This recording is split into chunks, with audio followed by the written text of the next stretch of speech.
I have the pleasure of introducing our next speaker now. That is Allison Duettmann.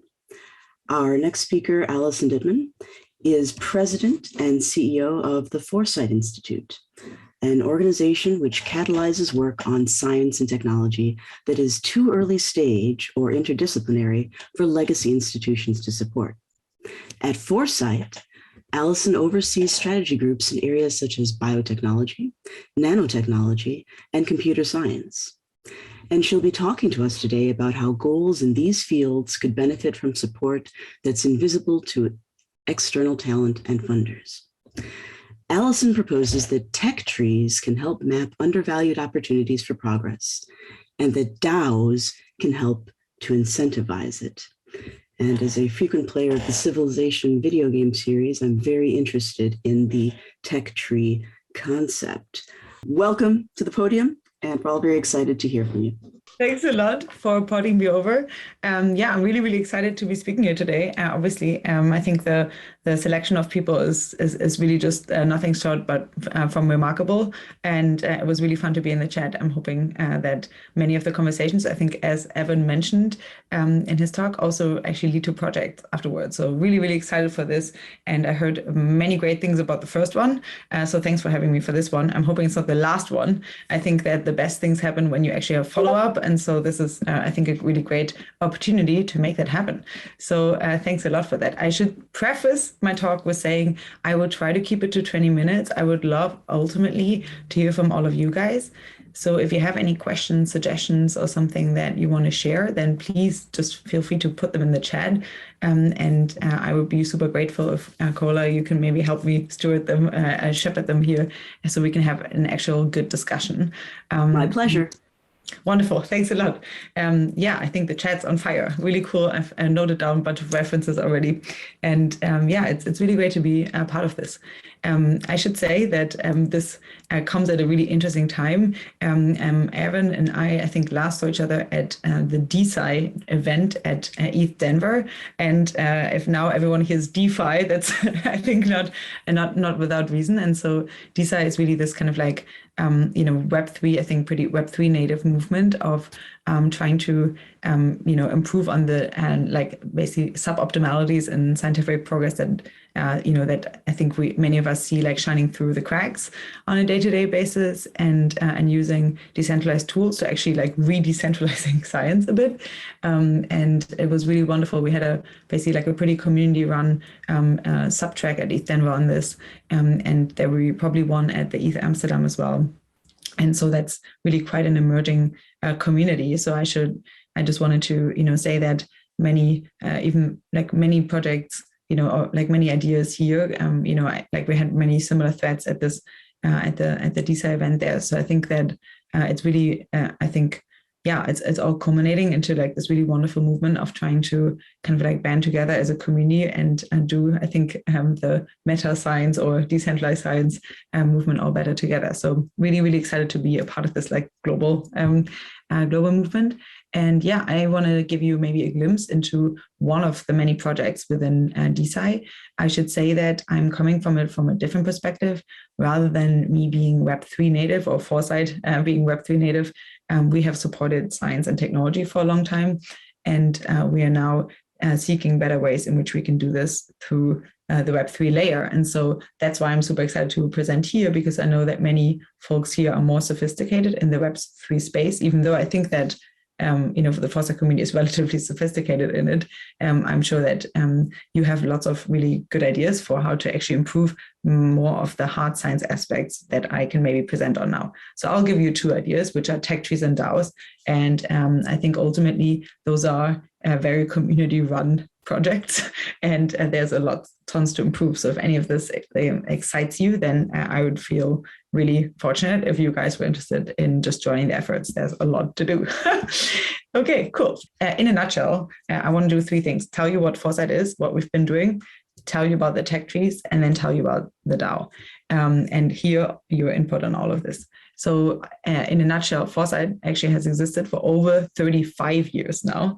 And so it's been really one of the first Bay Area, nonprofits that was always had this niche focus on trying to focus on the technologies that seem too out there, too transdisciplinary, too exotic, or just too early stage for other founders to support. And so we have historically focused on molecular machines to better control matter. And I don't know, many of you here may have read Engines of Creation, which led to the founding of Foresight, written by Eric Drexler, in which he lays out a future of very advanced molecular machines that can basically move atoms just like we are now used to moving bits, and the types of futures that could be enabled by that. So molecular machines and nanotechnology has always been a really, really big part of our mission and continues to be so. And I'm really happy and thrilled to see all of the exciting technologies that are now coming online. We have biotechnology, and reversing aging is a really, really big focus as well for us. And that's obviously the one that I think has bubbled up the most in the past few years. And I'm really happy to see that before that it was, there was lots of exciting stuff happening, but no one really paid attention. So it's really great how crypto and longevity seem to be more attached at the hip these days. And I'll get into more of that a little later. Then we have computer science to secure human AI cooperation. I didn't even know Protocol Labs. I think I saw on your website as well that you have a big cryptography focus as well, which makes total sense. But yeah, so this is basically a way in which we can use decentralized computing to allow humans and ultimately AIs to better cooperate. And so many of the crypto Web3 tools that you guys discussed and then are also quite native to this group. And then neurotech to support human flourishing. And this is really focused on brain-computer interfaces and whole brain emulation. So how can we get from where we are today to the longer term goals? And there's exciting science, if not technology, actually in the space now. And finally, space technologies to further exploration. That's part of our bylaws and to enable space exploration and settlement. And this has been historically a really, really big focus of Foresight because it goes really well with molecular nanotechnology as well. So those are our focus areas. And so when I say we support these areas, what do I mean? So we have technical groups in all of these fields.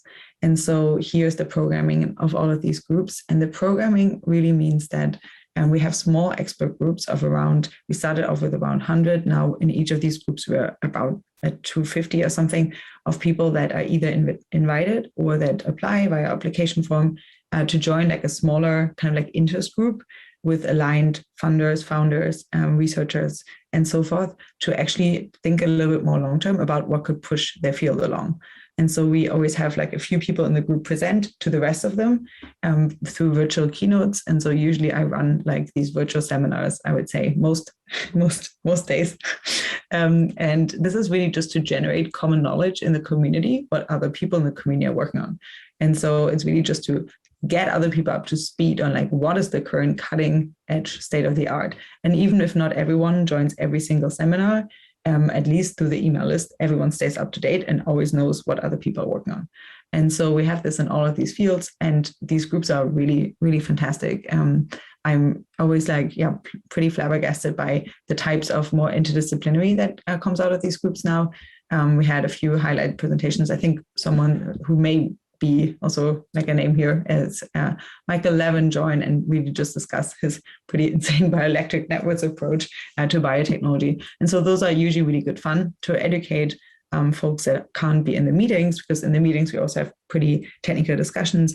We usually outsource and open source the summaries and the speakers as soon as they're up. And so this is really just to stay up to date on what other people in the field are working on. We also do prizes and fellowships. And so we try to support a few folks even a little bit further. And so here we have a fellowship of fellows in all of these areas. And so this year we're at 40 fellows overall. And so those are people that we collaborate with a little bit closer to make progress on this. And so if you're working in one of these areas, one of our interest areas, and are interested in more hands-on mentorship in a larger fellowship cohort of now 5 years of a bunch of senior fellows that are really quite wonderful that you can collaborate with, and please, I encourage you guys to apply. But this is mostly a pretty standard way, I think, in which people support science and technology. The last one, that I would mention here are prizes. And so the prizes one we've been doing for about 20 over 20 years. Those are the Foresight Feynman prizes. And so those are all like pretty standardized, I would think, in which people have supported science and technology development for a while through accelerators, fellowships, prizes, and so forth. And so now we have this Foresight X, which is like the things that I think are a little bit more interesting to talk about.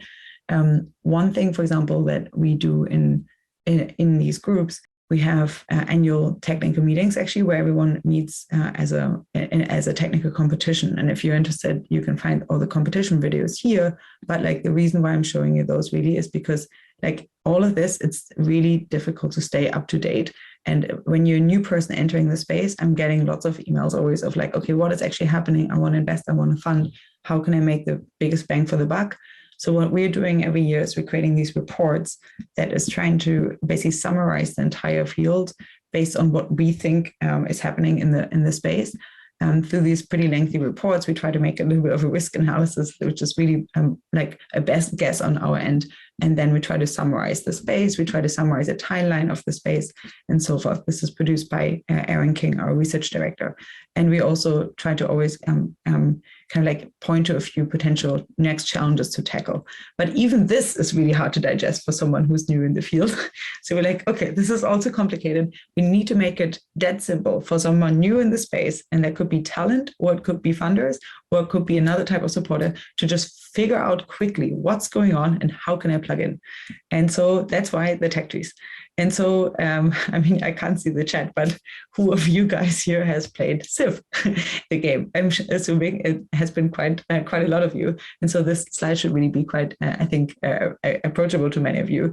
It's basically just like trying to, like from Civ, we all know, you can like really easily like map a certain space. You kind of more or less figure out how different concepts relate to each other. And then you can claim and make progress along those different technology trees. And that's a better visual way of actually mapping a space. And the cool thing is that it combines this philosophical disagreements between a roadmap on the one hand is pretty like, you know, you get from here to brain-computer interfaces, you know, so it's already stacking kind of like stacking the goal and then stacking the terrain. And so that's a pretty top-down way of looking at a field. And then you have like the natural emerging, or ideally naturally kind of like bottom-up emerging field that doesn't really know like how it fits in and what everyone else around them is working on. That's the bottom-up way. And tech trees are great because they can integrate both of them.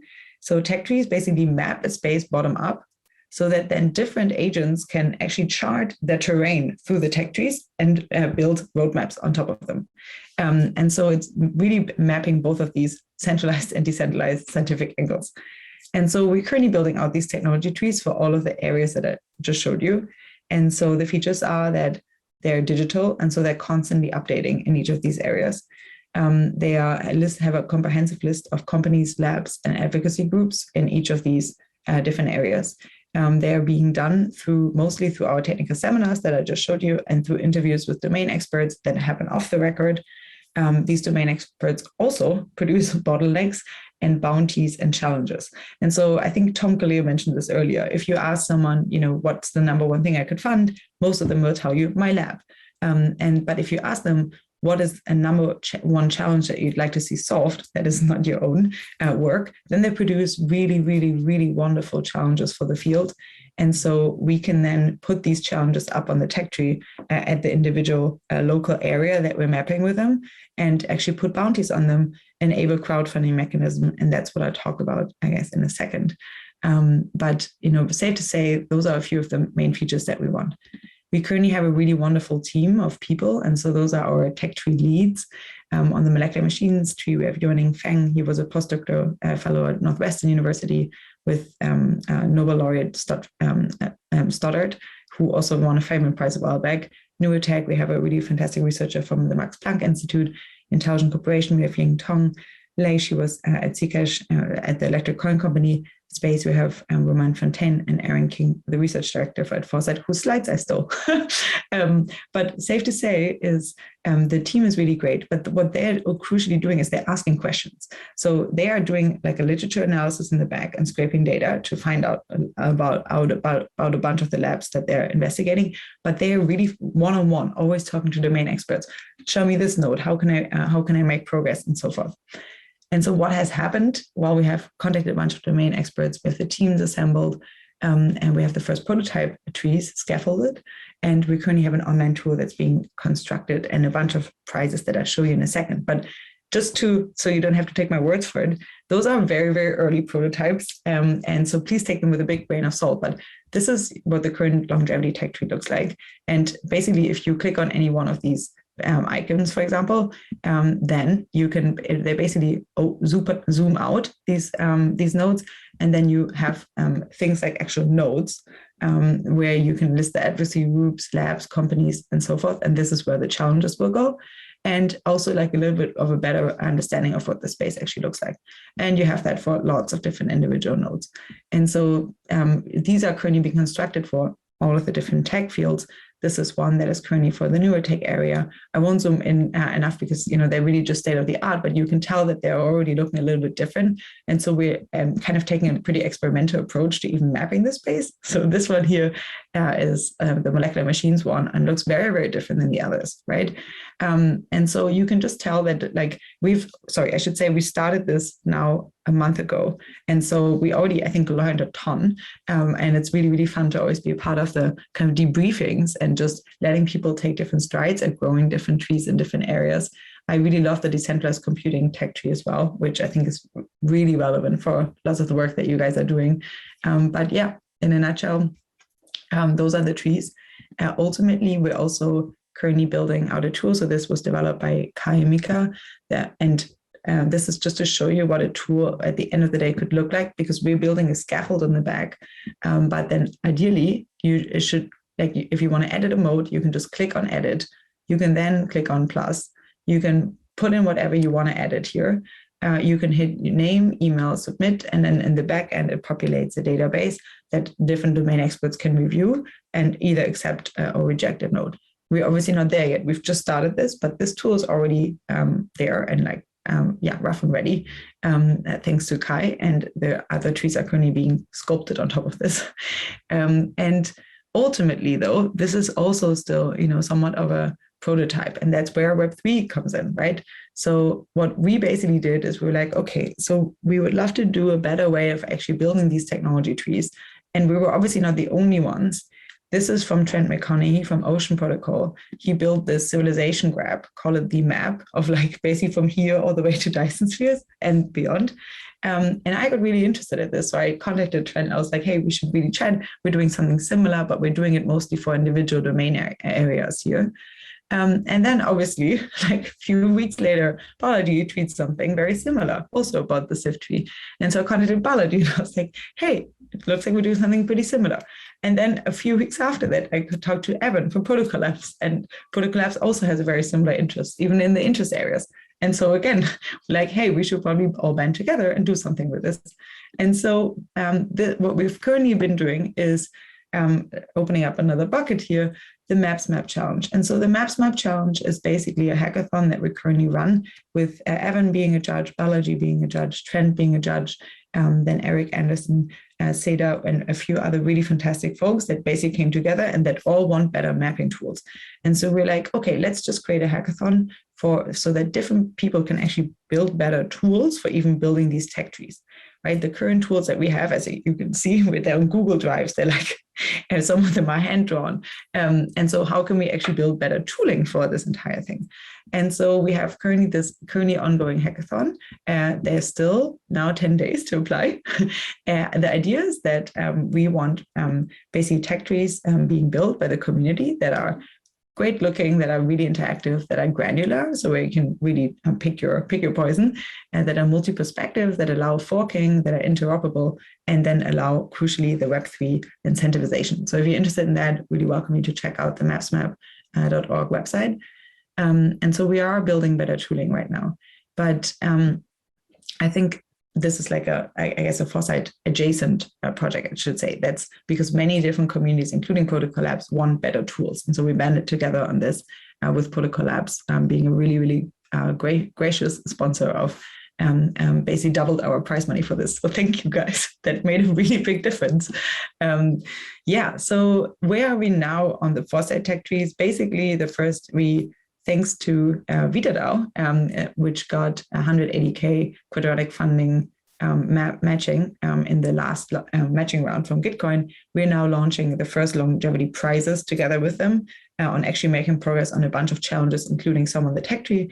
But we also just got into the new funding round that will be announced soon on actually funding the bounties that of the challenges that we ask the individual researchers. And so, we are in every seminar just going around and asking them, what is the number one challenge that you'd like to see solved? And so the idea is that we would then fund them with the Gitcoin bounties. We could then actually put them as challenges, as fundable challenges on the tech trees. We already have a really long list from the last year. So if anyone's interested in a few challenges that are ready to go to fund, then please hit me up.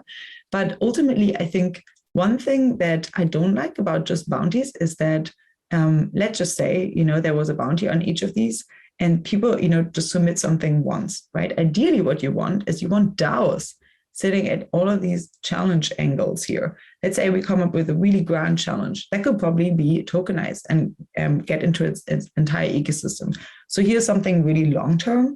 On the long run, what I would really love to see is when someone comes up with a challenge, we could just, add the challenge here as like a pop-up. Obviously, bear in mind, this will all look very different soon. And then different entrepreneurs can actually bid with proposals for making progress on these. And instead of winning a bounty, they actually win funding from a DAO that sits at each of these angles that different investors can contribute to. And for that, we looked into a lot of different models, including Syndicate DAO and a few others, and got quite excited about a few of them. Currently, though, I think we want to just do an MVP of what is the kind of like minimum viable product of a funding DAO that can already fund many of the projects in these areas.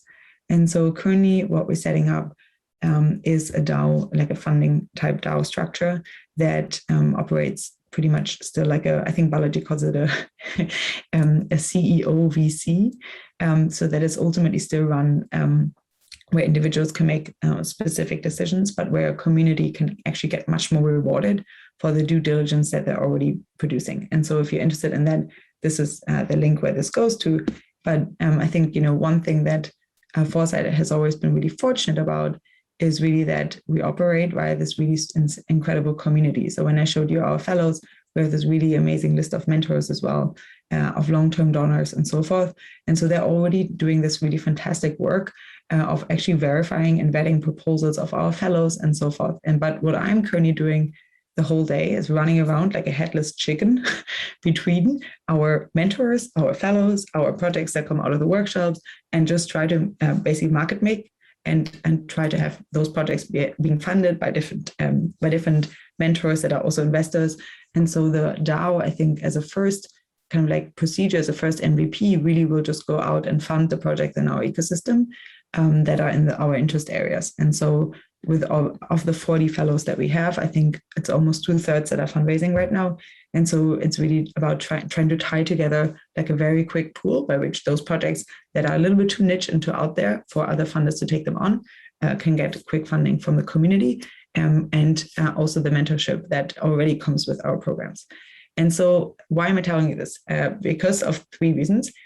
Maybe you are a scientist that has a really out there proposal and a project that is in these areas that you have always wanted to get funding, but you never really were quite sure where. Foresight's community is really quite out there in terms of what the interest areas are, in terms of what they're willing to fund. So maybe that's something why you should be interested in this. Number 2, maybe you are one of these funders that has always wanted to really, like maybe you have an interest in cryonics, maybe you have an interest in asteroid mining, maybe you have an interest in more DNA, origami, nanotech, maybe you have an interest in zero knowledge enabled corporation or federated learning, maybe you have an interest in brain-computer interfaces. So there's a bunch of different ways in which this project could be relevant to you.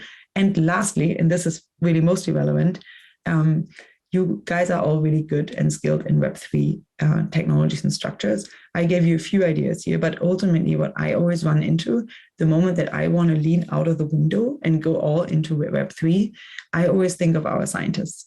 And so our scientists are often people that are in academia, they have their hands covered, right? They are really they have their hands covered, they're full. They really have a lot to do and a lot that's on their plate already. And And I think for them, making actually really simple, smooth onboarding into Web3 would be preferred. Many of them not only are not skilled in Web3, some of them are skeptical in Web3, some of them face huge reputation costs from switching from academia into Web3.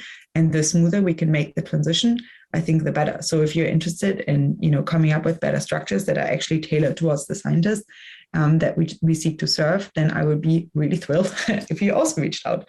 And so I can be found, my email is a@foresight.org. I can also be found on Discord. Foresight has a Discord that you can apply to. So it's a little bit, I guess, different than a public one, but there's a really fun conversation happening. So if you're interested, I would really welcome you guys to participate in any way, shape, or form that you are interested in. The tech trees can also use a lot more contributors if you're interested in that. And so, thanks for the opportunity to allowing me to share these blips. I should say that this is one of many really interesting DeSci projects, and there's DeSci community calls and a new DeSci track at ETH Amsterdam that's happening. And so that's just one of very many in the space. Okay, thanks for your time.